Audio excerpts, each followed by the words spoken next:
Good morning students. कल के lecture में हमने एकात्मक शासन की विशेषताएं और अर्थ को समझने का प्रयास किया था। आज का हमारा टॉपिक है संघात्मक शासन या फेडरल गवर्नमेंट। जिन राज्यों में संविधान के द्वारा केंद्र सरकार और राज्य सरकार के बीच में शक्तियों का विभाजन कर दिया जाता है और ऐसा प्रबंध किया जाता है कि इन दोनों पक्षों में से कोई एक अकेला शक्ति विभाजन में परिवर्तन ना कर सके, तो उसे संघात्मक शासन व्यवस्था कहते हैं। सरल शब्दों में केंद्र और राज्यों के बीच में संविधान के द्वारा जो स्पष्ट रूप से शक्तियों का विभाजन किया जाता है उसे संघात्मक शासन या फेडरल गवर्नमेंट जो है वो कहा जाता है। डॉक्टर गार्नर जो है वो इसकी परिभाषा देते हुए कहते हैं कि संघ एक ऐसी प्रणाली है जिसमें केंद्रीय तथा स्थानीय सरकारें एक ही प्रभुत्व शक्ति के अधीन होती है। ये सरकारें अपने अपने क्षेत्र में, जिसे संविधान या संसद का कोई कानून निश्चित करता है, सर्वोच्च होती हैं। संघात्मक राज्य एक ऐसे राजनीतिक उपाय के अतिरिक्त कुछ भी नहीं है जिसका उद्देश्य राष्ट्रीय एकता और राज्य के अधिकारों के बीच में सामंजस्य या कोऑर्डिनेशन स्थापित करना होता है। अगर अब हम संघात्मक शासन की विशेषताएं देखें तो सबसे पहली जो विशेषता है वो है शक्ति का दोहरा प्रयोग। हालांकि जो संप्रभुता जो है, जो सॉवरेनिटी है, उसका विभाजन नहीं हो सकता, लेकिन संघात्मक राज्य में भी संप्रभुता अविभाज्य होती है। लेकिन केंद्र और राज्य के बीच में जो है शक्तियाँ जो हैं वो विभाजित कर दी जाती हैं। संघात्मक राज्य के अंतर्गत जो इकाइयाँ होती हैं उसमें जो सत्ता जो है वो केंद्र सरकार से प्राप्त ना होकर संविधान के द्वारा प्राप्त होती है, और इस तरह से जो राज्य हैं वो किसी प्रकार से केंद्र सरकार के अधीन ना होकर केंद्र सरकार के समान ही वैधानिक महत्व के होते हैं। शक्तियों का विभाजन किया जाता है। केंद्र और जो राज्य सरकार है उसके बीच में शक्तियों का विभाजन किया जाता है, और ये विभाजन इस आधार पर किया जाता है कि जो राष्ट्रीय महत्व के विषय हैं वो केंद्र सरकार के पास होंगे और स्थानीय महत्व के जो विषय हैं वो राज्य सरकारों को सौंप दिए जाते हैं। तीसरी विशेषता संघात्मक शासन की है कि संविधान की सर्वोच्चता, यानी संविधान जो है वो सर्वोच्च होता है। जो सर्वोच्च संविधान से ऊपर कुछ भी नहीं है, वह राज्य का सर्वोच्च कानून है। केंद्र सरकार, राज्य सरकार जो है वो उसके प्रतिकूल, उसके विपरीत, संविधान के विपरीत कोई भी कार्य नहीं कर सकते हैं। फोर्थ है न्यायपालिका की सर्वोच्चता।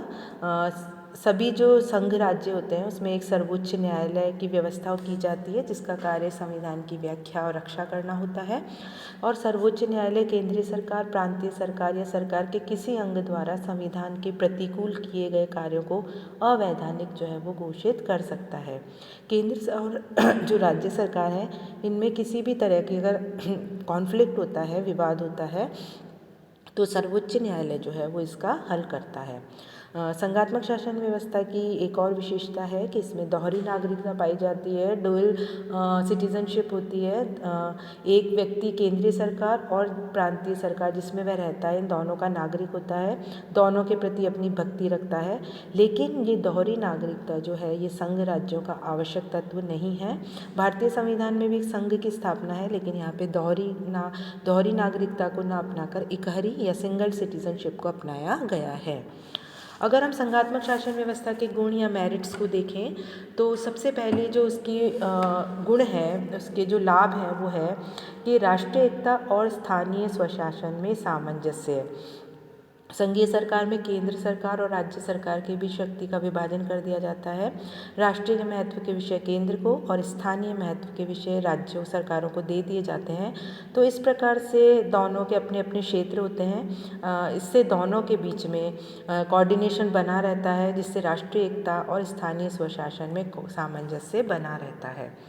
जो निर्बल राज्य हैं उनको शक्तिशाली बनाने की पद्धति, संघीय शासन में जो छोटे छोटे राज्य हैं उनको ये अवसर प्राप्त होता है कि वे परस्पर मिलकर एक शक्तिशाली संगठन का निर्माण करें। जैसे अमेरिका संघ में 50 राज्य हैं, यदि वे पृथक रहते तो कई उन्हें अंतर्राष्ट्रीय क्षेत्र में वो अधिकार प्राप्त नहीं होते जो आज अमेरिकी संघ के होने के कारण उन्हें प्राप्त है। तो कोई भी निर्बल राज्य यदि शक्तिशाली बनना चाहता है तो वह संघ का निर्माण कर सकता है। निरंकुशता की आशंका नहीं। केंद्र सरकार और राज्य सरकार के बीच में शक्तियों का विभाजन होने के कारण कोई भी सरकार जो है वो निरंकुश नहीं हो सकती। कम खर्चीली पद्धति है। संघीय जो शासन है उसमें बचत होती है, क्योंकि संघ की स्थापना के कारण अनेक व्यय बच जाते हैं जो संघ की प्रत्येक इकाई को अलग अलग उन कार्यों पर करने पड़ते। तो विशाल जो राज्य हैं उनमें ये जो शासन जो है वो सरलता से स्थापित किया जा सकता है। राजनीतिक चेतना, पॉलिटिकल अवेयरनेस, इसका एक और गुण है। संघीय शासन में नागरिक जो है अपना श्रेष्ठ राजनीतिक प्रशिक्षण प्राप्त करते हैं। प्रत्येक नागरिक जो है उसको अपने विकास का अवसर मिलता है, उसे चुनाव में रुचि लेता है, चुनाव में भाग लेता है और उसके कारण जो है उसकी पॉलिटिकल अवेयरनेस जो है वो बनी रहती है। विशाल राज्यों के लिए उपयुक्त है। जो बड़े राज्य हैं जहाँ पे धर्म, भाषा, हितों की विभिन्नता पाई जाती है, वहाँ पे संघ जो है वो बहुत ही उपयोगी पद्धति है, उपयोगी है। केंद्रीय शासन की कार्यकुशलता में वृद्धि, लोक कल्याणकारी राज्य की धारणा के कारण वर्तमान समय में सरकार के कार्यों में बहुत अधिक वृद्धि हो गई है और केंद्रीय सरकार के पास अपनी कार्य क्षमता से अधिक कार्य केंद्रित हो गए हैं। तो संघीय शासन में केंद्र और राज्य के बीच में शक्तियों का विभाजन होने के कारण केंद्रीय सरकार का कार्यभार जो है वो हल्का हो जाता है और अधिक महत्वपूर्ण कार्य को वो अधिक कुशलता से कर पाती हैं।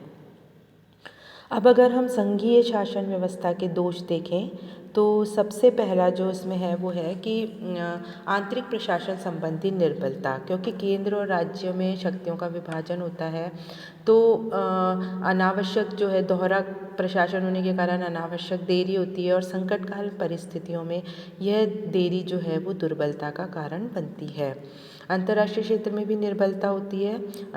संघीय क्षेत्र राज्य जो हैं वो अंतर्राष्ट्रीय क्षेत्र में भी निर्बल होते हैं, क्योंकि जो अनेक बार संघीय राज्य जो हैं वो उनके आंतरिक विभेद जो है वो उनके विदेश नीति को प्रभावित करते हैं, जिससे वह इंटरनेशनल जो प्लेटफॉर्म है उसमें वहाँ उतने शक्तिशाली ढंग से कार्य नहीं कर पाते जैसा कि उन्हें करना चाहिए। इकाइयों द्वारा पृथक होने की आशंका बनी रहती है। अनेक बार संघ जो है वो राज्य जो संघ इकाइयाँ हैं, संघ की जो इकाइयाँ हैं वो केंद्रीय सरकार पर उनका नियंत्रण दृढ़ और मजबूत नहीं होता और कई बार ऐसा भी समय भी आता है कि जो संघ की इकाइयाँ हैं वो विरोध कर दे, विद्रोह कर दे या अलग राज्य से या केंद्र से अलग हो जाए। तो अमेरिका जो है वहाँ पे जब संघीय सरकार ने दास प्रथा के अंत का निश्चय किया तो इस नीति से असहमत जो है अनेक दक्षिण राज्यों ने इसका विरोध किया और गृह युद्ध की आशंका जो है वो उत्पन्न हो गई। अपव्यय होता है हर चीज़ के लिए, डबल चीज़ें, दोहरी राजनीतिक संस्थाएं, दोहरे प्रशासनिक व्यवस्थाएं, दोहरे कानून, तो इसके कारण जो है हर चीज़ में डबल खर्चा होता है।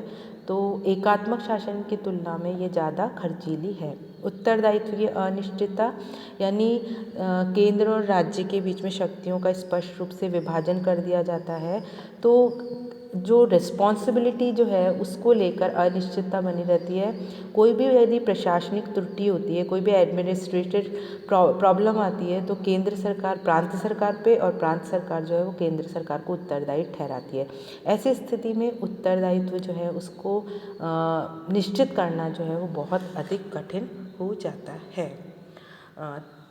कल हम देखेंगे एकात्मक और संघात्मक शासन व्यवस्था में अंतर और संघवाद का भविष्य। Thank you so much.